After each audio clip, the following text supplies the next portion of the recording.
TikTok ẹ jọ̀ọ́ ẹ bá mi double click. Facebook, you are welcome.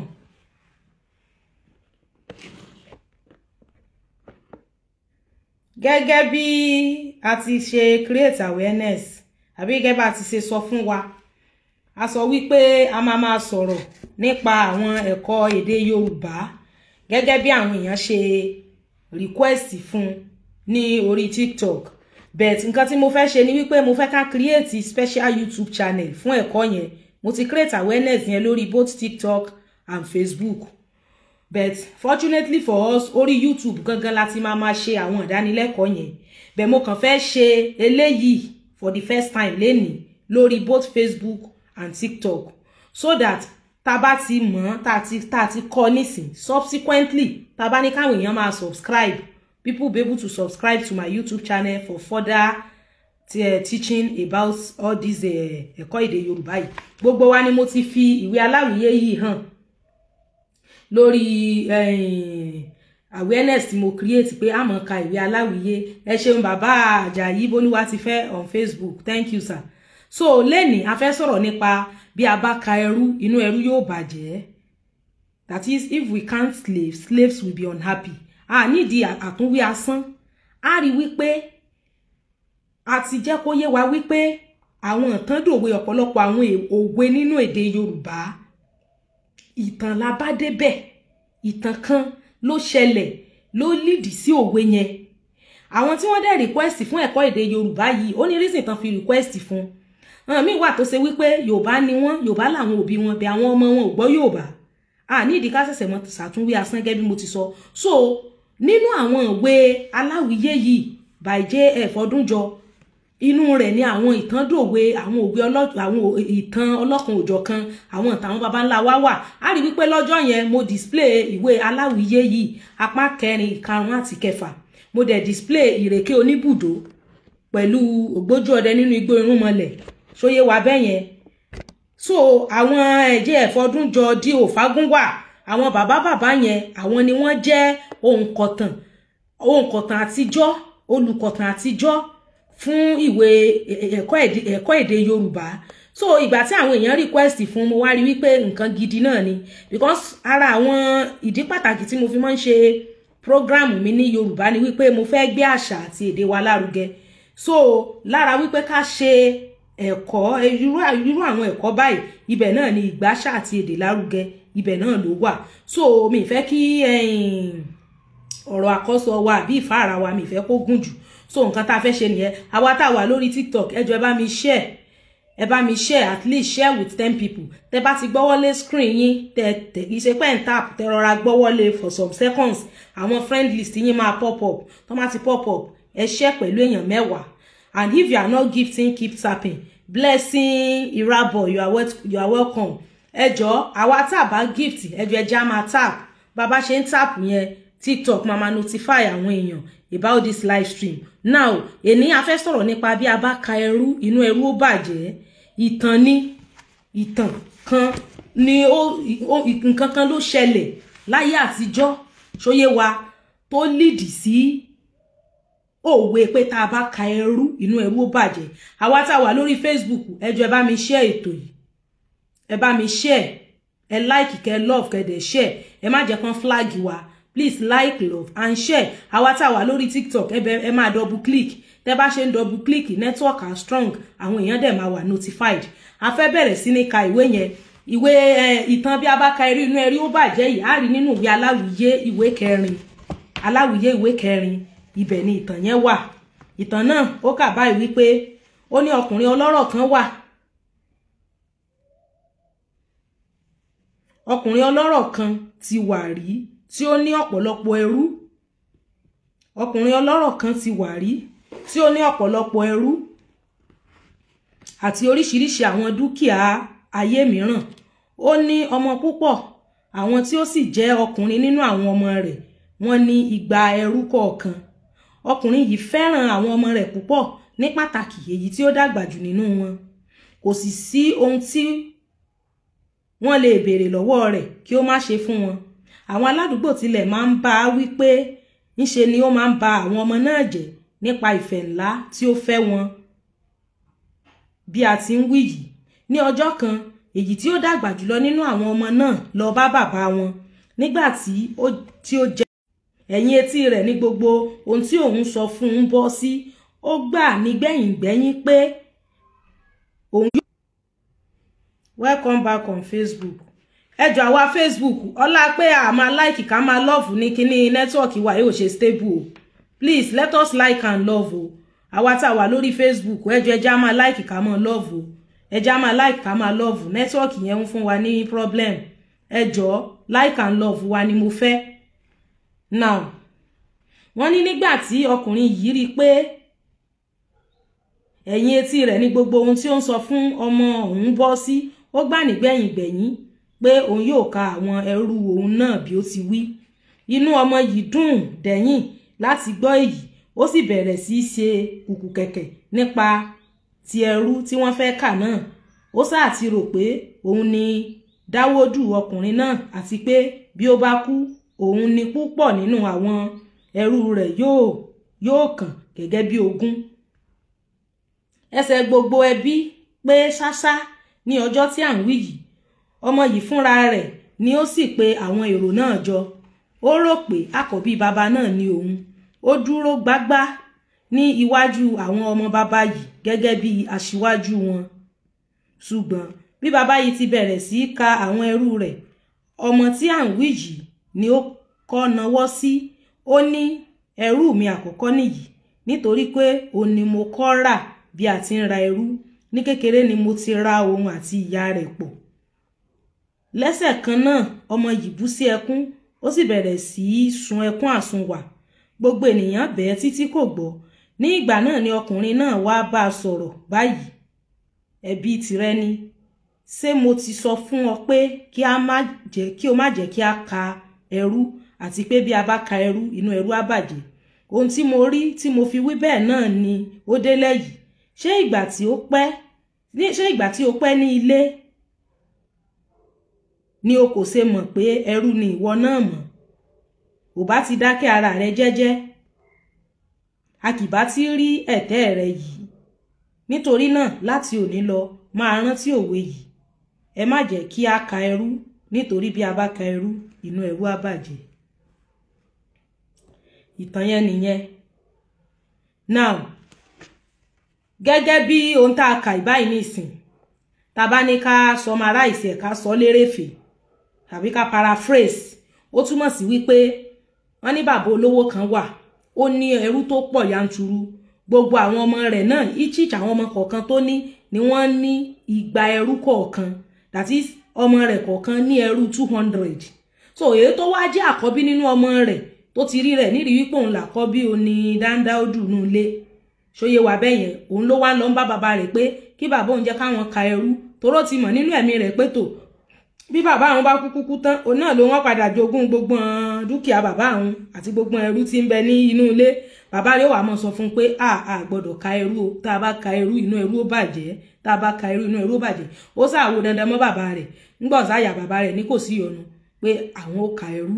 So ọmọ yẹn náà ló pe gbogbo fámílì, gbogbo ẹbí, gbogbo ará, gbogbo ọ̀rẹ́, gbogbo ará àdúgbò náà ló péjọ lọ́jọ́ tí wọ́n fẹ́ ka ẹrú. Ó sì ti rò wípé bóyá òun náà ló ń ka ẹrú yẹn ní nígbà tó ti fi pé òun náà ni ọ̀gá gbogbo wọn. Àmọ́ bàbá rẹ̀ ní òun lòun ó ka ẹrú fúnra òun. Nígbà tí bàbá sì fẹ́ ka ẹrú, òun gangan ni bàbá òun kọ́kọ́ náwó sí pé ẹrú òun àkọ́kọ́ leléyìí, wípé nítorí wípé àtòun àtìyá rẹ̀ ló ń rà lẹ́rú, pé wọ́n ra ẹrú láyé, òun lòun kọ́kọ́ rà gẹ́gẹ́ bí ẹrú, pé bẹ́ẹ̀ ọlá apó pẹ́ńlé òun sì fẹ́ràn rẹ̀ ń lòun ṣe sọ́dọ̀ ọmọ. So ọmọ yẹn sáà bú sẹ́kún. Tá bá wo àwòrán inú ìwé yẹn, ibi tí bàbá ẹ̀ ti ń rẹ̀ lẹ́kún, ibẹ̀ ni wọ́n yà sí inú ìwé aláwìyé yẹn. Ṣóyé wa báyìí, àwa tá wà lórí TikTok náà ṣàtìrí. So ló wá fi sunkún. Àwọn nọ́mọ ẹrú gan tí wọ́n fẹ́ kà gan wọn ráyè kàn mọ́, toró nínú rẹ̀ bàjẹ́. Bàbá rẹ̀ wá sọ fún wípé ẹ̀bi ti ẹni, pé ìwọ náà ló lẹ̀bi, nítorí wípé mo ti sọ fún ọ pé má jẹ́ ká ka ẹrú, tá bá ka ẹrú inú ẹrú ó bàjẹ́. Nísìn gẹ́gẹ́ bí a ti kà báyìí, kí ni nǹkan tá a feel pé ìtàn yìí kọ́ wa? Bàbí báwo la ṣe lè apply irú nǹkan báyìí sínú ìgbé ayé wa gẹ́gẹ́ bí èèyàn, tàbí gẹ́gẹ́ bí ọmọ Yorùbá, tàbí wọ gẹ́gẹ́ bí ọmọ Yorùbá téèyàn kan bá pòwe sí ọ pé bàbá kúkú ka ẹrú inú ẹrú ó bàjẹ́, kí ni nǹkan tó lè rò pé nìyẹn mean kí ni nǹkan tó túmọ̀ sí ẹ já fi sí comment section àwa tí nǹkan tí mo kà yìí bá yé wa tá bá dẹ̀ wà lórí Facebook we can send request tá bá fi pa fẹ́ send video request láti ṣàlàyé ṣó yé wa bẹ́ẹ̀ yẹn a ní àwọn àlàyé ọ̀rọ̀ kan tó wà nísàlẹ̀ tó súyọ níbẹ̀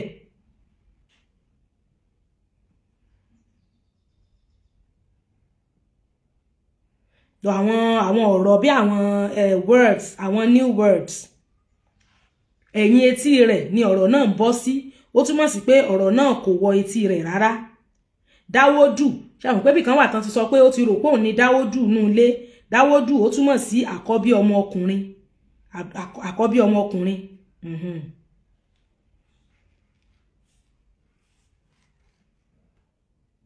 then àsunwà wọ́n ló ń sun ẹkún àsunwà túmọ̀ sí pé ó ń sun ẹkún àsunda omi lójú láì dá ẹnu dúró rárá ẹnìkan sọ fún wa ní orí TikTok Mr. Gabriel wọ́n ní it means we should stop self justification bẹ́ẹ̀ ni ó túmọ̀ sí pé ká stop self justification ẹ̀kọ́ àkọ́kọ́ ara ẹ̀kọ́ tá a kọ́ nínú ìtàn yẹn nìyẹn wọ́n ní it simply means we are equal before God bẹ́ẹ̀ ni o it's like he who called a simbi àbí kí lẹ́kọ̀ọ́ yìí Mr. Ṣẹ́gun bóyá kẹ́ ẹ tún kọ́mẹ̀ntì yẹn kọ nǹkan tó túmọ̀ sí nìyẹn then ó tún túmọ̀ sí wípé kí a mọ̀ lo ipò táwọn kan wà against wọn tàbí tó bá yẹ pé bóyá ẹnìkan wà ní ìsìn tí ṣe mọ̀ pé ayé tá ń gbé yìí ayé ìgan ò dọ́gba nígbà míì èèyàn máa ń ní opportunity tayọ ọmọlàkejì èèyàn a gbọ́dọ̀ lo opportunity tá a níyẹn against ọmọlàkejì wa tàbí ká wá wò wípé bóyá nítorí wípé nǹkan kan tí ń jẹ́ tọmọlàkejì wa ó wà ní kápá wa ká mọ̀ wá oppress ẹni yẹn because tẹ́ bá wo ọmọkùnrin yẹn nísìn ẹ rí i pé ó ti rò pé òun ni ọ̀kàkọ́ bíi máa yẹn so ó ti ráwọn ẹrú yẹn bíi second class citizen àbí pípì pé wọn jẹ́ nǹkan kan kò mọ̀ pé òun gan sí ní ọ̀wọ́n lóko ẹrú òun ló ń kọ́ ṣáájú gbogbo wọn dóko ẹrú bẹ́ẹ̀ òun kàn rórí ọ̀fẹ́ gbà bàbá yẹn kàn nífẹ̀ẹ́ rẹ̀ ó kàn fẹ́ràn àti pé ó ti pẹ́ lé onìkan kọ́ lẹ́rú tí ó pẹ́ lébẹ̀ máa yẹn kàn fẹ́ràn ẹ̀ ló ṣe sọ́dọ̀ ọmọ ló ń gan ṣe fíù pò ńlá kọ́ bí bàbá olówó yẹn so nígbà míì orí ọ̀fẹ́ làwa kàn rí gbà ẹ̀rẹ̀ lómi báyìí ó mọ̀ pé ẹni yìí méètì òun ni ó mọ̀ pé kọ́líìgì làwọn bẹ́ẹ̀ nítorí wípé bóyá little opportunity tó ti ní ó mọ̀ wá oppress ẹni yẹn tó dẹ̀ mọ̀ pé ìwọ náà it is not as if wípé bóyá ẹni yẹn ò deserve nǹkan tí ìwọ náà rí yẹn the person also deserve it bẹ́ẹ̀ ọlá wípé ìwọ kàn ní orí ọ̀fẹ́ òun ni ẹlòmíì tán bá ní ẹnìkan ṣàṣemọ́ṣe kan yóò fẹ́ kán tú àṣírí ẹni yẹn síta yóò fẹ́ díẹ̀ síta yóò fẹ́ expose ẹ̀ tá a bá sì ka ẹrú inú ẹrú ó bàjẹ́ ó túmọ̀ sí pé tá a bá ní ká ṣàlàyé genesis oníkálùkù náà in one way or the other àwa náà ní kùdìẹ̀kùdìẹ̀ tíá tá a bá ní ká sọ gan ẹni gan ó lè bẹ́tà wa because nínú ìtàn ìní ìsìn á rí i pé àwọn ẹrú tọmọ ìní kankan ìgan àwọn ẹrú ń bẹ́tà rẹ̀ toró òun pẹ̀lú òun tó ṣáwájú wọn dóko ẹrú òun àti ìyá rẹ̀ ni bàbá yẹn lòun rà lẹ́rú ṣóyé wa bẹ́ẹ̀ yẹn ó ní bàbá yẹn ó ní ẹrú mi àkọ́kọ́ nìyí nítorí pé òun ni mo kọ́kọ́ rà bí a ti ra ẹrú ní kékeré ni mo ti ra òun àti ìyá rẹ̀ pọ̀ ṣóyé wa bẹ́ẹ̀ yẹn bàbá yẹn rà lẹ́rú ó rà mọ́ ìyá ẹ̀ gẹ́gẹ́ bí ẹrú probably bóyá ìyá ẹ̀ ò sí lóko ẹrú yẹn mọ̀ bó ti kú síbẹ̀ àmọ́ ṣe rí wípé òun gangan ló lórí ẹrú so most of the time tá a bá torí pé bóyá torí position tá a wà ká mọ̀ wá lo against ọmọlàkejì wa tàbí ká mọ̀ expose ọmọlàkejì wa torí pé a ti feel pa wà ní position kan tá a bá ka ẹrú inú ẹrú ó bàjẹ́ gẹ́gẹ́ bí ìbéèrè tí mo béèrè pé ìwọ gẹ́gẹ́ bí ọmọ Yorùbá tẹ́nìkan bá pòwe sí ọ pé àlè àlíkú bàbá kú kẹrú ní ìsìn inú ẹrú ó bàjẹ́ nǹkan tẹ́ni yẹn túmọ̀ sí pé ni pé nǹkan tó ń persecute ẹni yìí fún tóun expose ẹ̀ yìí ìwọ gan ṣe ń tójú bẹ́ẹ̀ lọ ìwọ gan tó yẹ pé opportunity tí ìwọ rí tẹ́ni ìbá rí ó máa bẹ́tà ìwọ náà nǹkan tí òwe yẹn inú ìtàn yẹn ni òwe yẹn ti wá ìtàn dòwe ni pé tí a bá ka ẹrú inú ẹrú ó bàjẹ́ because ohun tó jẹ́rú bàbá yẹn òwe tí bàbá yẹn ń pa ó ń pa òwe yẹn mọ́ ọmọ yẹn ni bẹ́ẹ̀ ọmọ yẹn ò tètè mọ̀ pé òun gangan lòwe ń bá wí ó rò pé àwọn nọ́mà ẹrú ẹni tó ti mọ rẹ̀ lẹ́rú tẹ́ bá ṣẹ̀ṣẹ̀ pé lẹ́rú tẹ́ kà ìkòlè dùn kò lè bànú jẹ́ náà bẹ́ẹ̀ ìwọ tó ọmọ rẹ̀ lẹ́rú gan tó ṣe pé wọ́n sí ní ẹrú gangan lòwe yẹn ń bá wí ẹnìkan honey don't dig too much as you might end up getting hurt. Of course, that's another lesson. Wọ́n ní we need to humble ourselves. Bẹ́ẹ̀ ni.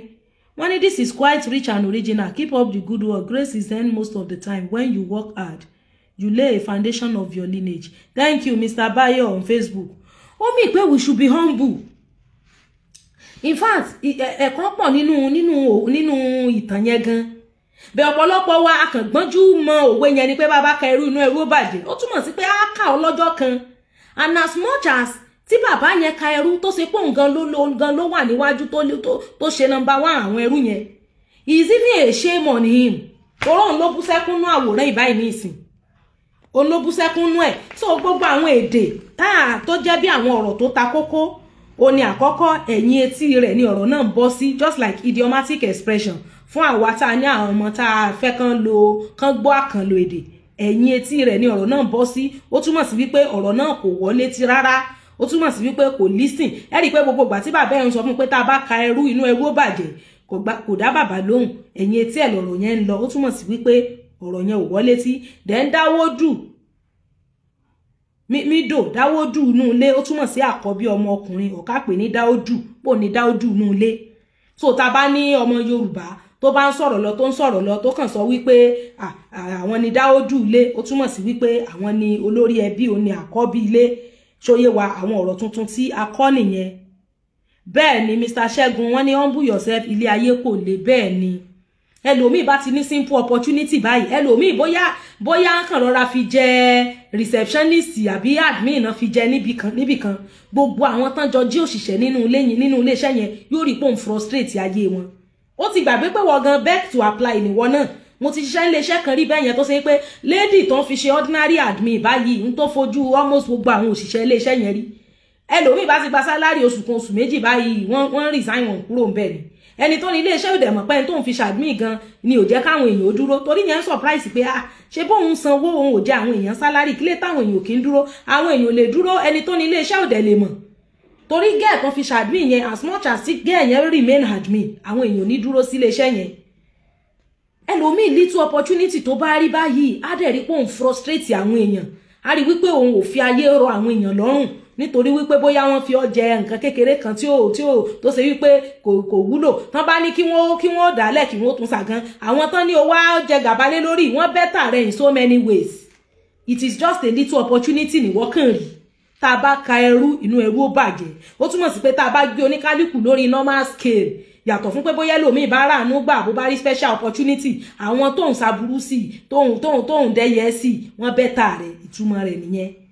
Wọ́n ní we must never look down on anybody no matter the condition the person is. Bẹ́ẹ̀ ni, that's another lesson.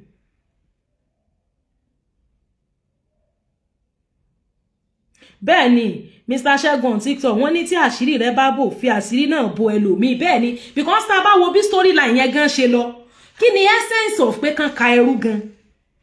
Àwọn ọmọ bàbá yẹn kọ̀ọ̀kan ni wọ́n ní igba ẹrú kọ̀ọ̀kan. Each of the child tí bàbá yẹn ní ló ní 200 slaves. Yàtọ̀ fún àwọn ẹrú tí bàbá gangan ní. Kí ni essence kíka ẹrú? Kí ló fẹ́ kà wọ́n sí? Kì í ṣe pé bóyá o nílò ẹrú lóko o rẹ́rú kó lọ. To count the slaves in that story is unuseful. Ẹ ti mọ̀ pé ọmọkùnrin yẹn kàn fẹ́ fi kinní yẹn disgrace àwọn ẹrú yẹn ni. Wọ́n ní any position one may be in life is a privilege. Of course, ó kàn fẹ́ fi ẹrú kíkà yẹn ó fẹ́ fi bully àwọn ẹrú ni. Kò ní túmọ̀. Kì í ṣe pé wọ́n lẹ́rú sọnù lágbàlá pé wọ́n péye tó yẹ kán pé. Is of no use, is not necessary. Bẹ́ẹ̀ náà làwọn míì ń ṣe kódà nílé iṣẹ́ nínú ilé ọ̀rọ̀ tí ò ní túmọ̀ tí ò ní ìdìbẹ̀ ó ṣáà fẹ́ bully ọmọlàkejì rẹ̀. You ṣáà want to bully that person dandan. Ọ̀sàmọ̀ wa tẹnumọ́ ẹ̀já ká o ẹ̀já gbé wá o ká gbé wá gbangba ó tún wá ránṣẹ́ sí gbogbo ẹbí gbogbo ará gbogbo ọ̀rẹ́ rẹ̀ ló ránṣẹ́ sí. Kò mọ̀ wípé òun ṣe to the shame of ara òun ni. Kò mọ̀ pé òun ṣe sí ìtìjú ara òun ni. Torí ẹ̀ tó bá jọmọ Yorùbá tán bá pòwe mọ́ pé bàbá ka ẹrú inú ẹrú ó bàjẹ́, ó túmọ̀ sí pé àṣejù rẹ̀ ti ń pọ̀ jù. Ó ti fẹ́ tú ìdí àwọn tí ò yẹ kí ìwọ náà tú tó sì ti pé ìwọ náà ò mọ̀. Kan tó túmọ̀ sí nìyẹn. So a rí wípé ìtàn yẹn kì í ṣe ìtàn kan tó gùn, is a short story.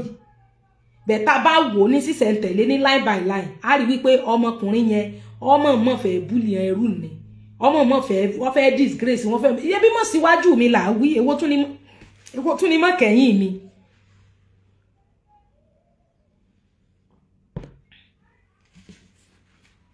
wọ́n síwájú mi là wí èwo tún mọ́ kẹ́yìn mi àwa TikTok ẹjọ́ bá mi double tap èwo tún ni mọ́ kẹ́yìn mi ẹrú ni wọ́n ìwọ ni o fi pé wọ́n là kọ́ bí bàbá ṣé wọ́n tún jiyàn yẹn ni so diyàn ni kò diyàn náà àti mọ̀ pé wọ́n náà fi jọ̀gà kò mí pé bóyá o better bó wà more qualified than àwọn yòókù o kàn ráàánú gbà o wà must you raise your shoulder ìgbéraga máa ń síwájú ìparun ni torí tá a bá kẹrù inú ẹrú ó bàjẹ́ so ìwọ tó bá sì mọ̀ wípé òun parú òwe yẹn mọ́ èèyàn rí pé ẹni tó ń pa mọ́ yẹn ó jẹ́ ẹni tó mọ̀ tán rẹ̀ ó jẹ́ ẹni tí ó dá ọ lójú wípé nǹkan tó fẹ́ tú àwọn kan ní hò síta síhun ìwọ náà ṣọ́ pé òótọ́ ló ń gan ọwọ́ ti ẹ̀gan ò mọ́ sí nǹkan yẹn torí tó bá pòwe mọ́yàn pé tá a bá kẹrù inú ẹrú ó bàjẹ́ tẹ́ni yẹn ò bá wà guilty of nǹkan tó ń bu sí tó bá jọmọ Yorùbá yóò bọ́ ọjà o bẹ́ẹ̀ ni torí yóò sọ fún ọ wípé òun ò wà guilty of that èèyàn kan wọ́n ló ṣe gbàgbọ́ ó ṣe fàyè fún Jésù wọ́n wá ní pé kó lọ ṣe restitution ó wá ní ẹ̀mí Ọlọ́run minister sí pé gbogbo ohun tó ti jí nígbà tó wà in service tó àwọn ìwé ìjọba nǹkan ìjọba tó ti jí ní ọ́fíìsì ìjọba pé kó lọ rèé dá padà kó ṣe restitution pé he was divinely instructed ó dà pé ó gba gbogbo yóò gbaṣẹ́ ìránṣẹ́ ẹ̀mí Ọlọ́run ṣáà mandate ẹ̀ fún ó wá lọ sí ọ́fíìsì yẹn ó wá lọ ń ṣe restitution ó ń return àwọn nǹkan kọ̀ọ̀kan tó ti mú by wrong way the wrong way so gbogbo àwọn tán wá wà ńbẹ̀ tán wá jẹ́ fellow believer tán jọ believe in the same thing náà tó wá make nǹkan le fún náà wá tún make nǹkan difficult fún náà tó ní kó lọ gba kíní report kan wá kó lọ sí headquarter kó ṣe kíní kan àwọn èèyàn wá ń bi léèrè wọ́n wá ń béèrè lọ́wọ́ ara wọn pé why are you guys making things difficult for this person òun gan wá lóun wá bi wọ́n léèrè wípé how many of ẹ̀yin tẹ́ ẹ wà ń bì lẹ guilty of nǹkan tó ń wá ṣe restitution fún yìí pé àwọn nǹkan mímú all of these things èèyàn mú nǹkan kéèyàn fi nǹkan pamọ́ tí ìṣe tó yẹ pé kínní ta ni ò ti ṣe one or two of these things rí nínú ọ́fíìsì yìí ta ni ò guilty of nǹkan tó kì í ṣe pé mọ́ òun fúnra òun lòún gbéra òun wá láti wá restitute so láti ṣe restitution so sí ní position láti tún mọ́ make restitution difficult fóun because ẹ̀yin náà ò mọ̀ clean of this particular thing because tá a bá kẹrù inú ẹrú ó bàjẹ́ so a rí wípé irú àwọn nǹkan yẹn ó jẹ́ àwọn ẹ̀kọ́ tó ṣe pé tí ọmọ bá kọ́ gan ọmọ máa dàgbà pẹ̀lú ẹ̀ ni we don't need to expose people unnecessarily we understand the position wípé ńgbà míì ọ̀rọ̀ mọ́ ń fẹ́ ńlá ẹ̀mí lọ àbí bóyá deformation of character and so on ìyẹn yàtọ̀ bẹ́ẹ̀ nǹkan tí ó situation that is not necessary irú ìtàn yìí ní ìsìn tàbá ní ká wò gan kí ni essence of ẹrú kíkà yẹn nínú ilé yẹn kí ni pàtàkì ẹ̀ kò ní kókó kò ní pàtàkì ó sáà tún fẹ́ fi gbéraga sí nìkan lè mọ iye ẹrú tí ó jogún gbà tí bàbá rẹ̀ bá kú unfortunately àsọ̀ǹgan ni number 1 ẹrú àsọ̀ǹgan ló lórí ẹrú tí bàbá kọ́kọ́ rà àtòun àti ìyá rẹ̀ àwọn ìyá tó bí gan ẹrú ni tẹ̀rí pọ̀ ń lójú tí àwọn ẹrú tó fẹ́ jẹ́ kójú ó tì gan báyìí ojú ó tún tí wọ́n mọ́ tó ráàgbọ́ pé ń ra ìyá àwọn yẹn mẹ́rú bẹ̀ òun tiẹ̀ báyìí àtòun àti ìyá ẹ̀ gan náà jọra bóyá yẹ ẹ̀kú ṣoko ẹrú gan ni àmọ́ tó ibi tá a bá fi ẹ́ sí is a privilege má fi búlì ẹnì kankan má torí pé o ti wà ní position kan kí wàá mọ búlì ẹlòmíì it is not acceptable because at the level tó bá ti the process of you bullying somebody you might end up being bullied even beyond recognition even beyond imagination wọ́n ní he just want to humiliate the slaves and it was only privilege in all circumstances were better others of course Mr. Ajetunmobi on Facebook ó kàn fẹ́ humiliate wọn ni ẹ ti gbà tán ó fẹ́ humiliate wọn ni kì kò ní ẹrú kíkà yẹn ò ní kókó sincerely kò ní kókó bàbá rẹ̀ dẹ̀ ń tẹ̀mọ́ létí bàbá kẹrù inú ẹrú ó bàjẹ́ kò mọ̀ pọ́n gangan ni bàbá ń bá wí onínú rẹ̀ wá bàjẹ́ jù ó ló bú sẹ́kún now àtúnyẹ̀wò ẹ̀kọ́ wọ́n ní kí ni ìdí tí ọmọkùnrin inú ìtàn yìí fi ń fẹ́ kí bàbá rẹ̀ ka gbogbo àwọn ẹrú tí ó ní ẹ jọ̀ọ́ já fi sí comment section kí ni ìdí tí ọmọkùnrin yẹn tí ó fi ní kí bàbá rẹ̀ ka ẹrú kí lè tó fi ní ká ka ẹrú.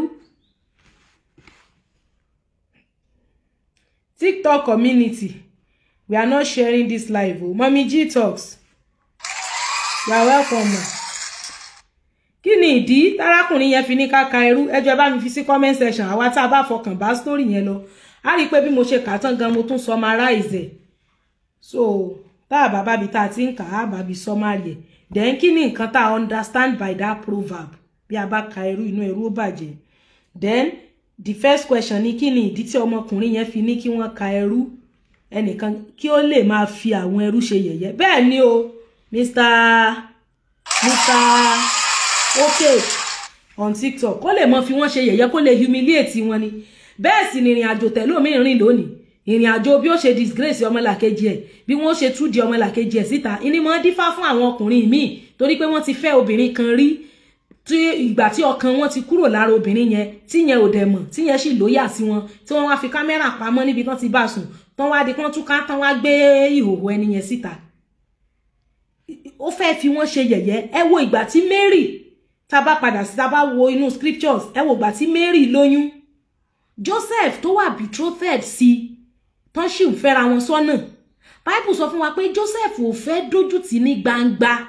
In other words, kò fẹ́ fún ní public disgrace, kò fẹ́ humiliate ẹ̀.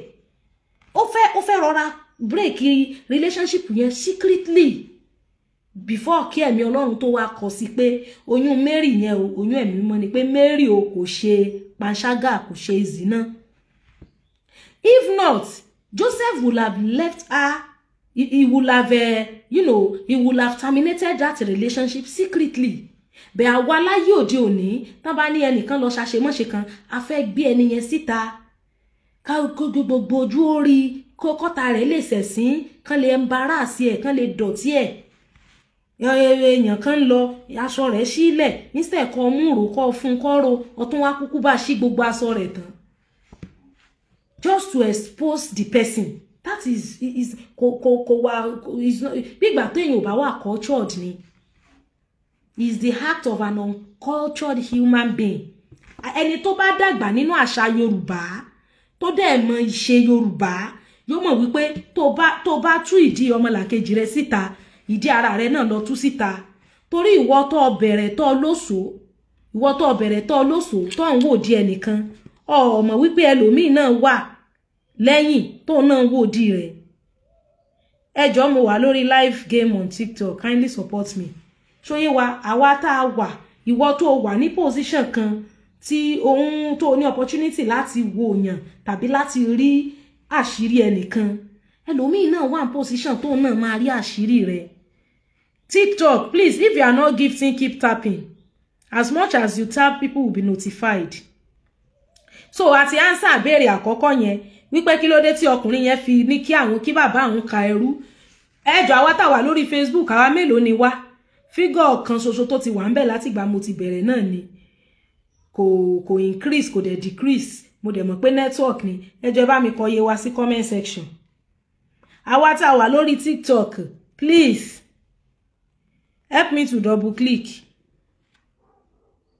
I've not even sent request for. Can you imagine?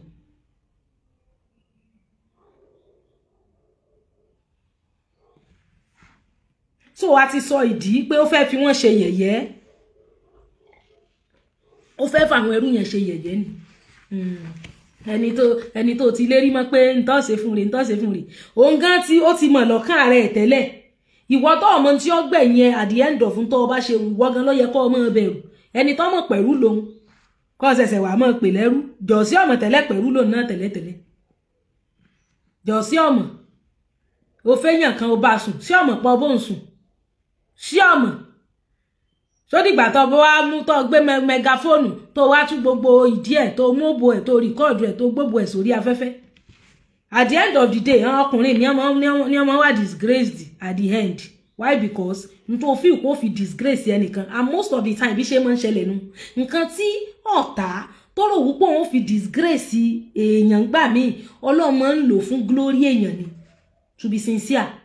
Orí ìkànnì náà la wà tí ìyá ńlá kan ṣe show tí obìnrin yẹn àtòun àtàwọn ẹbí ẹ̀ ni wọ́n sponsor ọkọ ẹ̀ lọ sílùú òyìnbó bọ́kọ yẹn ṣe délùú òyìnbó wọ́n wá ń lò nílùú ẹrú wọ́n ń frustrate ẹ̀ wọ́n ń humiliate ẹ̀ at the end of the day ẹni yẹn tún wá lọ sí home office ó wá lọ bàwé má yẹn jẹ́ àwọn ìlú yẹn wá fún ní lẹ́tà pé by December so date in December kó fìlú àwọn sílẹ̀ wàhálà yẹn ṣáà pọ̀ ó sì ti jẹ gbèsè kúrò Nàìjíríà true life story mo ń sọ fún wa tẹ́ bá lórí platform ìyá tán ṣe show yẹn rí ń bẹ̀ ó ṣáà ń pray ọjọ́ ń gorí ọjọ́ déètì tán fún wípé kó fìlú lẹ̀ ó ń pé lọ fortunately for him bó ṣe ṣáà apply fún iṣẹ́ kan nìyẹn kódà àwọn jẹ́ kó yé wa wípé ó kàn rí oore ọ̀fẹ́ gbà ní pé wọ́n sáré ń fúnyàn nírú opportunity bẹ́ẹ̀ yẹn wọ́n wá fún níwèé pé kó dúró sílùú di 2027 ẹni tán ti lọ bàwí ẹ̀jẹ̀ tán ti sọ fún wípé kó fìlú lẹ̀ ní ending of December ó sì wá rí àánú gbà wọ́n wá fún ní work permit till 2027 so nǹkan míì tá bá fi pé bóyá a fẹ́ ṣe láti disgrace ọmọlàkejì láti discredit ọmọlàkejì Ọlọ́run lè ní ògo lòun ò mú jáde ń bẹ̀ just to shame you. So don't intentionally disgrace your fellow human being. Don't intentionally disgrace your fellow human being. So ye wa benye. So ẹjọ́ àwa tá wà lórí TikTok mo ṣì wà lórí live game o. Please support me. Ẹ bá ń gbé nǹkan ńlá wọlé o. Ẹ bá ń gbé nǹkan ńlá wọlé. Mr. Dave, you are welcome. Ẹ gbé nǹkan ńlá wọlé o. Ẹ bá ń gbé lion wọlé o. Bẹ́ẹ̀ ni S-Mighty orí ọ̀fẹ́ ni. Any position tá bá wà orí ọ̀fẹ́ ni. Torí tá bá kẹrù inú ẹrú ó bàjẹ́ kò sí in one way or the other àwa náà ní area kan ní live wa táwa náà ti ń wá ojú Ọlọ́run tá ti ń bẹ lọ́hùn gẹ́gẹ́ bí èèyàn ìbéèrè àkọ́kọ́ nìyẹn wọ́n ní kí ni ohun tí ọkùnrin ọlọ́rọ̀ náà máa ń wí ìbàfọ́lú èjì rẹ̀ thank you for the ice cream wọ́n ní kí ni ohun tí ọkùnrin ọlọ́rọ̀ náà máa ń wí tí ọmọ náà bá ń yọ lẹ́nu láti ka àwọn ẹrú rẹ̀ kí ni tí ọkùnrin ọlọ́rọ̀ yẹn máa ń wí fún ọmọ rẹ̀ ẹ jọ̀ọ́ já fi sí comment section kí n fi lè mọ̀ wípé à ń fọkàn bá mi lọ kí lóyin tọkùnrin ọlọ́rọ̀ yẹn máa ń sọ fún ní each time tó bá ti ń sọ meanwhile nǹkan tí ọkùnrin ọlọ́rọ̀ yẹn tó máa ń sọ fún ọmọ yẹn ọ̀pọ̀lọpọ̀ wa náà in one way or the other a máa ń rí àwọn èèyàn máa ń fún wa nírú ìmọ̀ràn yẹn bẹ́ẹ̀ ni tó fẹ́ wùwà àti disgrace ọmọlàkejì ẹ̀ kò ní fetí gbọ́rú ìmọ̀ràn yẹn pé à mọ̀ ṣe bẹ́ẹ̀ fún mọ̀ ṣe bẹ́ẹ̀ mọ̀ ṣe onílárí kò sẹ́ni tó mọ̀la yóò mọ gbọ́n tínú ni yóò ní rárá ẹ̀yìn etí ẹ̀ ní gbogbo ọ̀rọ̀ wọn mọ̀ lọ ìrìn ìwọ̀sí ìrìn ìbàjẹ́ ìrìn kó bọ́mọlàkejì ẹ̀jẹ̀ tó fẹ́ rìn yóò make sure pé òun ìrìn yẹn unfortunately ẹni tó fẹ́ lọ rèé bàjẹ́ tọ́lọ́ ọlọ́run lè ti rángẹ́lì kan tí ó fi ṣe gàrí tíra rẹ̀ kó tó dọ́dọ̀ ẹni tó ti fẹ́ lọ bàjẹ́ nígbà bá wá mẹ́jọ rẹ̀ tó kó tó rò ẹni tó rojọ́ fún ọ̀wà ní òun náà ti mọ̀ tẹ́lẹ̀ mọ́ wọ̀rí bó ṣe dó ń sọkú sọnù ọlọ́run gbọ́ kí lọkùnrin ọlọ́rọ̀ yẹn máa ń sọ fún ọmọ rẹ̀ each time tí yẹn bá sọ fún pé kó jẹ́ káwọn ka ẹrú kí ni nǹkan tó máa ń jẹ́ èsì tó máa ń fọ̀ fún emperor you are welcome. ẹ já fi sí comment section o àwa tá wà lórí Facebook mi ò rí like and love wa o nǹkan tó máa mi ò rí reply wa ní comment section nǹkan tó máa ń sọ fún náà ni pé tá bá ka ẹrú inú ẹrú ó bàjẹ́ pé má jẹ́ ká ka ẹrú torí tá bá ka ẹrú inú ẹrú ó bàjẹ́ èsì tó máa ń sọ fún nìyẹn wọ́n ní sọ ìtàn ohun tí ó ṣẹlẹ̀ ní ọjọ́ tí ọkùnrin ọlọ́rọ̀ náà gbà láti ka àwọn ẹrú kí ni nǹkan tó ṣẹlẹ̀ lọ́jọ́ tí ọkùnrin yẹn gbà láti ka àwọn ẹrú ẹ jọ̀ọ́ já fi sí comment hello ma yes ma akusi mi sún wà lórí live program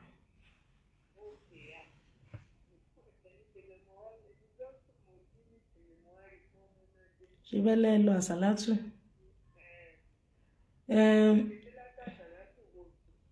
ṣe máa ok ṣe máa wá sọ́fíìsì lọ́la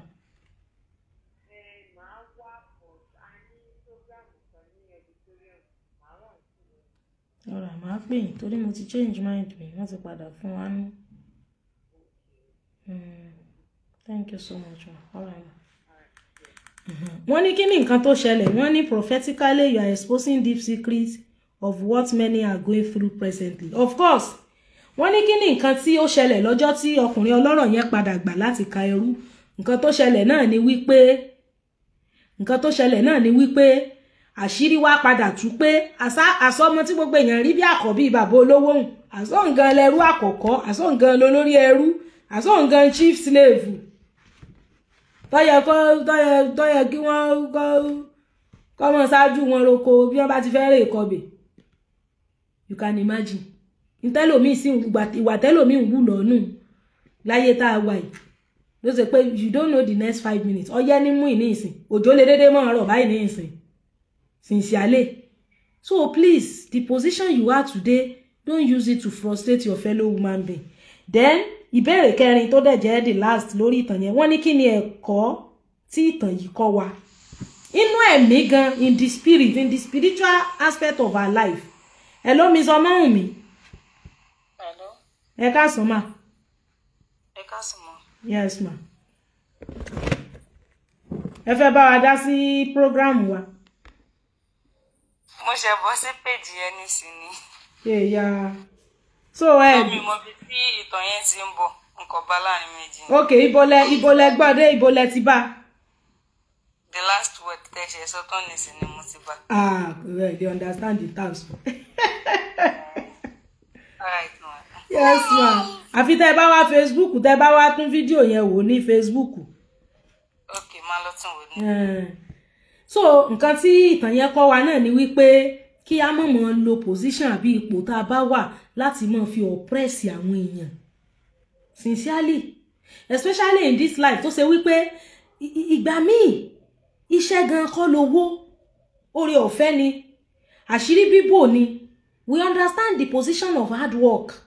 Bẹ́ẹ̀ tó bá jẹ́ṣẹ́ lówó ni, tí wọ́n ń fọ́ òkúta tí wọ́n wá kùsà lọ́yẹ̀ ọmọ lówó jù. To be sincere. So ẹ má jà mọ́ lo position wa against ọmọlàkejì because nígbà míì nǹkan tá fẹ́ persecute ọmọlàkejì wa fún báwa ò bá ti ẹ̀ṣẹ̀ rú ẹ̀ṣẹ̀ yẹn rí, ẹ̀ṣẹ̀ kan náà wà táwa náà ti ṣẹ̀ rí, kò sí kékeré ẹ̀ṣẹ̀. Of course àwọn tán pè lẹ́rú ìgan kì í ṣe pé bóyá dẹ́ṣẹ̀ kan tó ṣe bẹ́ẹ̀ pé kinní wọ́n kàn bára wọn lóko ẹrú ni, probably bóyá kó wọn lẹ́rú nù ìlú wọn àbí nǹkan kan ṣẹlẹ̀. Èwo wá ní bá mi ẹjẹ́ akẹrú, bá mi ẹjẹ́ akẹrú, ẹjẹ́ akáwọn ẹrú, ẹjẹ́ akáwọn ẹrú. Ìgbéraga sì bá yí ẹlòmíì jẹ. Ẹlòmíì housemaid tó nítorí pé bóyá wọ́n sọ pé kinní wọ́n lẹ́nìkan tí wàá mọ̀ bọ́n fọṣọ yóò sì mọ̀ wá oppress ẹni yẹn, yóò sì mọ̀ wá dà láàmú. Ọ̀pọ̀lọpọ̀ àwọn ìyá tí wọ́n bá àwọn èèyàn ṣe domestic work nínú ilé yẹn, ọmọ ẹni tán bá fọṣọ, ọmọ ẹni tán bá ṣiṣẹ́ òun, you need to see the way táwọn ọmọ yẹn míì fi máa embarrass àwọn ìyá yẹn. Torí kí ni? Fine, àmọ́ pàṣọ ló wá bá yín fọ̀ bẹ́ẹ̀ yẹn ò mí pé she deserved little respect, at least she's elderly. Bẹ́ẹ̀ ọ̀pọ̀lọpọ̀ àwọn èèyàn ò mọ̀ wọ́n rí nǹkan yẹn bíi pé nǹkan tí ò dáa. So ara nǹkan tá a kọ́ nínú ìtàn yìí nìyẹn pé bá a bá ka ẹrú inú ẹrú ó bàjẹ́. Kò sí ní tá àwa gan fi bẹ́tà àwọn tá a fẹ́ mọ oppress yẹn. To be sincere. Àgbá òfìfo ní sì máa dún worowóró. Ṣé ẹran tán jẹ́ nǹkan kan hàn ní ọmọ kápá kanga. Tẹ́ bá rẹ̀ ń tọ́lọ́run kẹ́ tọ́lọ́run bless bóyá nínú ìmọ̀ àbí nínú ọrọ̀, nínú owó, nínú knowledge, even nínú ẹ̀mí, in anointing and some other things, they are very humble. Ẹni I've been looking for your page after listening to one of exposition on spiritual gifts. Okay, sir, Mr. Gabriel, you're welcome. Ṣó yé wa bẹ́yẹn, àwọn tó máa wà gifted, wọ́n máa humble, anointing máa bring about humility. Ṣé rí àwọn tó ṣe pé fake ni ọ̀hún, wọ́n ní ọmọ kápá kanga, irú ẹ̀ ní irú ìtàn tá a bá kẹrù inú ẹrú ó bàjẹ́ yìí. Ta ló ní ever mọ̀ pé ọmọ òun gan làkọ̀ ní ẹrú bàbá òun. Òun gan ọmọ ẹkún ló bú sí àwòrán rẹ̀, àwòrán ibi tí ti ń sunkún rẹ̀. Ṣé ti rí àwòrán ibi tó ti ń sunkún rẹ̀ nígbà tó ti pè gbogbo ìlú jọ, tó ti pè ìlú jọ kí wọ́n wá kán á mọ iye ẹrú tí bàbá òun ní. Ẹ̀rí pé òun ló kó bá rẹ̀ bá òun. So ọmọ Naija mo ti gbé yín wọlé o. Ẹ jọ̀ọ́, if you are not gifting, keep tapping o. Hello sir. Ẹ káàárọ̀ o. Ṣàlàáfíà ni gbogbo lé o. Àlàáfíà ọ̀sán làwa wà Naija dé. Ẹ káàsán o, ẹ káàsán o. Ó dà ṣe rí nǹkan tí mo ti gbọ́ gbogbo ọ̀rọ̀ yìí láti bẹ̀rẹ̀. Gbogbo reading yẹn mo listen sí. Okay sir. Yeah. Ṣé rí nǹkan tó máa ń ṣe àwa ẹ̀dá náà ni pé a máa ń believe pé tábà ti bára wa ń pò gan, a máa ń believe pa wà látòtán. Bí President Tinubu ṣe wà lénìí yìí, tó tó bá dé ipò àwọn kan tó bá déwájú àwọn kan bí ẹrú ló dàbí. tí ẹnìkan tó wá ń ṣiṣẹ́ bóyá PA tó ìgọ́vnà tó wá ń kápá sókè tó bá délé gọ́vnà ẹrú nítorí ọmọ gọ́vnà máa ọ̀dà ẹni à ò ní. ó mà ṣe o. tó kò sí anybody àárín ni gbogbo wa wà. gẹ́gẹ́ bí orin Saheed Òṣùpá ó ní àárín ni gbogbo wa wà ó ní tó bá ga jẹ nìkan lọ ẹnìkan ga jù ẹ lọ. àárín ni gbogbo wa wà ẹnìkan máa wà lábẹ́ ẹnìkan máa wà lókè gbogbo wa at the end of the day we will all be in the middle. so ìgbéraga síwájú ìparun ló pa bọ́ ìyẹn. torí nígbà tí bàbá yẹn sọ fún ẹ má jẹ́ aka ẹrú má jẹ́ aka ẹrú tá a bá ka ẹrú inú Ẹrú á bàjẹ́ but because of òun ti ní hidden agenda just like ẹnìkan ṣe sọ pé ó fẹ́ oppress àwọn people yẹn ni. so kò mọ̀ pẹ́rú lòun. òun kò mọ̀ torí bàbá yẹn kò treat ẹ bẹ́ẹ̀. bẹ́ẹ̀ni. bàbá yẹn ò ẹ bẹ́ẹ̀ so òun kò mọ̀ tán ara ẹ̀. so dìgbà tó bá wá sọ̀tọ̀ èèyàn fún yàn because kò sẹ́ni tó bí láyè tó mọ̀ tán ara ẹ̀ ọ̀tí tó bá sọ fún. ó mà ṣe o. so ibẹ̀ lòun ti kákòókò so nǹkan tèmi rí táyà ká kọ́ nínú ẹ̀kọ́ yìí ni pé kí gbogbo wa ká respect ara wa ká dẹ̀ má fojú tẹ́ńpẹ́lẹ́ ìwọ ẹnìkan. irrespective of the position. bẹ́ẹ̀ni kò sẹ́ni tọ́lọ́hún òdìgbéga ọmọ ọ̀dọ́ lè níyì okay there's this woman Stella something during Ọbásanjọ́ òun lọ́básanjọ́ fún ní state minister fún transportation Stella kìíní kan mo ti gbàgbọ́ orúkọ ẹ̀ night bus ló wọ̀ wá gba appointment night bus ló wọ̀ wá láti east kò lè afford owó plane. ìgbà tán announce orúkọ ẹ̀ night bus ló wọ̀. so ẹ wo ru ẹnìyẹn lẹ́nu ṣé báwọn kan ó ṣàlẹ́ni tó ń máa jẹ́ níbo ẹ̀ ń gbà yẹn tó lè lọ sábà bọ̀ bóyá ní we can't help you bọ̀ ìgbà tó gbọ́ orúkọ ẹ̀ gbogbo wọn ló fẹ́ help ẹ̀ ìgbà tó rí pé òun ni gbogbo wọn ló fẹ́ súnmọ́ so ẹ jẹ́ ká pọ́nra wa lé kò sí ẹni tó mọ̀ tán láyé so kò jẹ́ bí ó ṣe jẹ́ mà ẹ ṣé mo dúpẹ́. ẹ ṣé àdúpẹ́ o thank you for your contribution God bless you sir. ẹ rí i pé bó ṣe jẹ́ náà ṣe sọ yẹn that's just the summary. ọmọkùnrin yẹn ó fẹ́ bully àwọn ẹrú yẹn ni ó fẹ́ disgrace wọn ó fẹ́ tójú ẹlẹ́sẹ̀ mẹ́sàn kà ó fẹ́ tójú ẹlẹ́sẹ̀ mẹ́sàn wọn kà ó ti pe gbogbo olùjọ wọ́n fẹ́ kẹrú kí lẹrú kíkà fi ṣe pàtàkì. ọmọ mi náà wà báyìí tó bá ṣẹ̀ bóyá ó ṣẹ̀ nínú ilé àbí bóyá nǹkan kan ẹ wàá pè sí ìta gbangba just to disgrace her. so àwọn circumstances mi máa ń wà tó máa involve kẹ́yìn ò péyàn but at least we should always know that ntí ó bá humiliate ọmọlàkejì wa ẹ má jà máa ṣe. anything that will humiliate our fellow human being don't let us do it because tá a bá ka ẹrú inú ẹrú ó bàjẹ́. ẹ mọ̀ normal a lè sọ pé bóyá kò lárò jinlẹ̀ ni because tó bá jẹ́ pọ́ ọmọ tó lè ronú jinlẹ̀ ó yẹ kó lè mọ̀ rò nínú ẹ̀mí rẹ̀ wípé kí ló dé tí bàbá òun fi ń sọ pé tá a bá kẹrú inú ẹrú ó bàjẹ́. bẹ́ẹ̀ àwa gẹ́gẹ́ bí òǹkà tán gan the first time tá kọ́kọ́ ka ìtàn yẹn láyé primary school gbà yẹn àwa gan ò mọ̀ pé ẹrú ni àwa kàn wò pé tá a bá kẹrú inú ẹrú ó bàjẹ́ kí ni bàbá yẹn mean. It was after the baba now said òun àkọ́ ní ẹrú hàn àwa gan tó ṣẹ̀ṣẹ̀ wá mọ̀ pé àsó ni bàbá ń pòwe mọ́. ẹ káàsán sà. ẹ káàsán ẹ kúṣẹ́. ẹ fẹ́ bá a dá sí ètò wa bàbá kẹrù inú ẹrú ó bàjẹ́ kó ló ṣe yé wa sí. èèyàn ó ti drop kò ń ṣèmi ò bóyá network ni èmi kọ́ mo drop ẹ̀. ẹ jọ̀ọ́ ẹni tó bá ní contribution ẹ send request both TikTok and Facebook so subsequently ẹ̀kọ́ yìí a máa ṣe lórí YouTube ni torí bó ṣe wà yìí máa ṣẹ̀ṣẹ̀ download ẹ̀ lórí Facebook máa lọ gbé sí YouTube ni ṣó yé wa bẹ́yẹn so subsequently we are going to be having it on YouTube so that people will subscribe and you know we are just starting ẹ rí i pé àfi bẹ́ẹ̀ pọ̀ lórí live yẹn but bàbá ṣe ń ṣe lọ tó bá ti ń wà educative and interesting then people will be subscribing people will be joining so mo dẹ̀ sọ pé àwọn ọlọ́dà program wa ó remain constant so ẹ̀kọ́ tá a fẹ́ kọ́ náà nìyẹn then àwa tá a bá padà wá wo show yìí ntẹ́ bá fi pa akọ́ nínú tá a bá ka ẹrú inú ẹrú bàjẹ́ ẹja drop ẹ̀ síbẹ̀ àbí àwa ní ìtàn kan tá a lè share pẹ̀lú wa tó wà ní ìbámu pẹ̀lú òwe yìí ṣáà ní ìtàn kan tá a fi pé ó farapẹ́ ń tá a kà jáde yìí ó sì farapẹ́ tá a bá kẹrù inú ẹrú bàjẹ́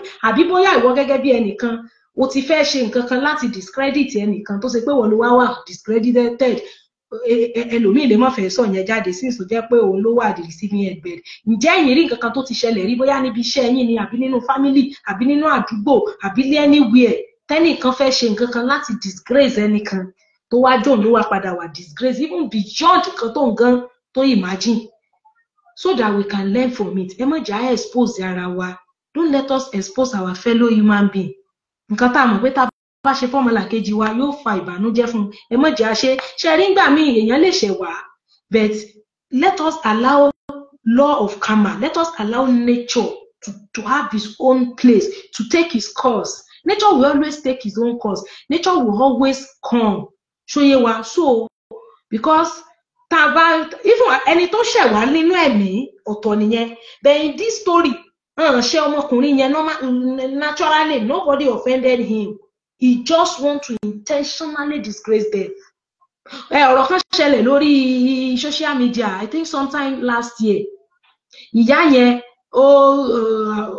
àwọn àtàwọn ọmọ rẹ̀ wọ́n ní àwọn issue kan táwọn èèyàn ń gbàgbé ń gbàgbá ọtí lórí afẹ́fẹ́ ẹnìkan wá pe blogger kan ó wá sọ fún blogger pé ìyá lágbájá yẹn òun mọ̀ tán ẹ̀ òun lè sọ tán ẹ̀ eventually blogger tó wá sọ fún yẹn wá sọ wípé ẹ̀yin tẹ́lẹ̀ mọ̀ tán ẹnìkan ṣé ẹ mẹ́ni tó mọ̀ tán tẹ̀yin náà so ó ti fi pé bóyá ẹni yóò welcome òun yóò ní ó yá wá mọ̀ sọ tán ẹ̀ fún mi kí n lè gbé sórí afẹ́fẹ́ kò wá mọ̀ wípé blogger yẹn máa apply wisdom olómọ tán ìyá àbèjì ọmọ ibi tí ìyá àbèjì gbé ọmọ ibi tó tẹ̀sí ọmọ ibi tó ti ń ṣiṣẹ́ ń bọ̀ wá mọ̀ tán rẹ̀ kí wá ní pàtàkì ìtàn tó mọ̀ yẹn ṣé ká lè fi expose ẹ̀ pé èèyàn burúkú ni àbí kí ló dé because ìwọ tó bẹ̀rẹ̀ tó ń wò di ẹnìkan ó mẹ́ntí ń wò di tiẹ̀ náà lẹ́yìn wọ́n ní you can do all your programs concurrently on all the platform you're so much gifted thank you Mr. Bayo èèyàn lè ṣe bẹ́ẹ̀ tẹ́mọ̀ availability of devices náà ni devices must be available irú YouTube yẹn sìn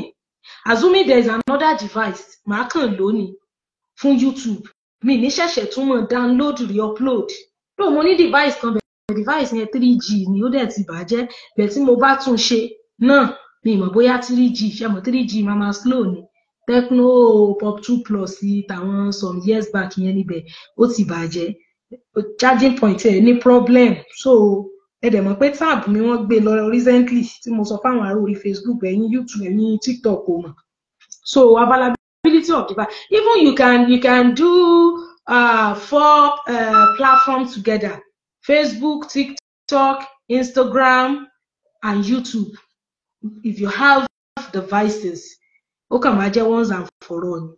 Ṣóyé wa so bó ṣe jẹ́ nìyẹn ẹ má jà expose ọmọlàkejì wa ẹ má jà ṣèkà ẹ má jà ṣàbúrú kọ́mọlà because tá a bá ka ẹrú inú ẹrú bàjẹ́ ẹ wo àwọn míì tán náà ti ní atrocities tí wọ́n ti commit níbi iṣẹ́ tí wọ́n ti náà wà burúkú tí wọ́n ti wù níbi iṣẹ́ bóyá tọrẹ nìkan kan wà pẹ́ dé díẹ̀ bóyá kàn léètì dé ẹ wá ní ó yá ká fún query ká persecute ẹ̀ ká expose yẹ ṣé bóun pẹ́ dé ni àwọn tán yíwèé tán jí owó kó lọ ńkọ́ agbémọ̀lú tí ń ṣèdájọ́ agbádìẹ agbémọ̀lú tí ń ṣèdájọ́ agbádìẹ ńgbẹ̀yàn pẹ́ débi iṣẹ́ tí sì ṣe pé máa pẹ́ bá náà tẹ́lẹ̀tẹ́lẹ̀ tẹ wá lẹ́fì yún ẹ crucify ẹ persecute ẹ ṣe gbá ẹ̀sà lọ ẹni tí ì ṣe pé ọpẹ́ débi iṣẹ́ tó ṣe wípé owó ní jí kó ń bi iṣẹ́ ńkọ́ agbémọ̀lú tí ń ṣèdájọ́ agbádìẹ so ẹ má jà expose ọmọlàkejì wa mí ní kéèyàn ọmọ hùwà burúkú o bẹ̀yìn this story tá a kà yìí ẹ rí i pé kì í ṣe fún ẹ̀rú hùwà burúkú kì í sì ṣe wípé wọ́n ṣe lọ́n yàtọ̀ àbí wọ́n ní special offence kan fún wọn láti end up lóko ẹrú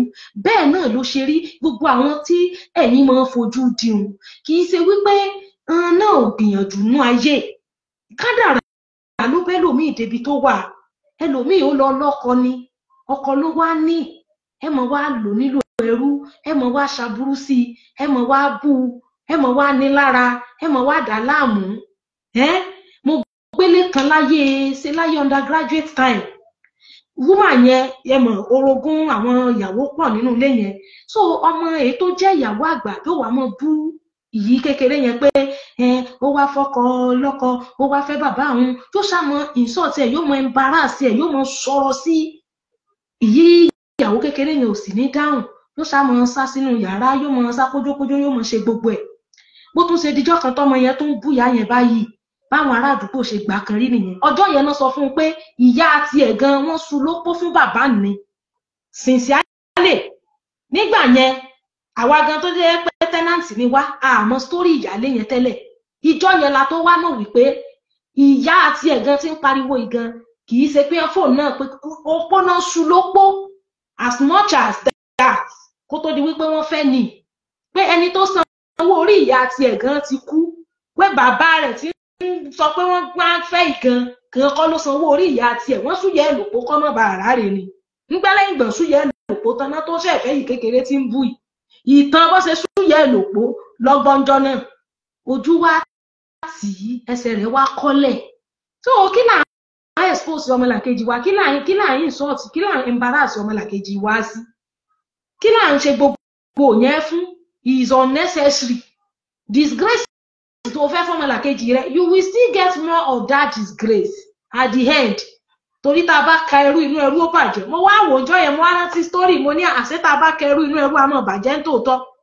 torí bó ṣe di wípé gbogbo èèyàn bá gídà rọmọ nǹkan tí wọ́n sọ̀rọ̀ sí ojú tí òun gan ẹsẹ̀ rẹ̀ kọ́lẹ̀ tínú ẹ̀ bàjẹ́ ni ọkọ ẹni tí bí wá ní ó wá lọ́kọ ni kò jalè kò ṣe criminal so ẹjọ́ nítorí Ọlọ́run ẹ má jẹ́ ká máa lo anything any position against èèyàn ẹlòmíì wà tí ọjọ́ ga ṣẹ́ tí ó pretend bí ọmọ ṣẹ́ tí ó gbọ́ bẹ́ẹ̀ ṣe react sóhun àìmọye fídíò clip tá a ti wò lórí afẹ́fẹ́ tó ṣe pẹ́ nìyẹn ohun gangan ló ní ilé iṣẹ́ ó dẹ̀ máa múra ó máa pretend bí pòun ní cleaner á pretend like a cleaner house of Seso empire ó dẹ̀ máa pretend bí cleaner tí ó mọ̀ wo conduct àti activity of the staffs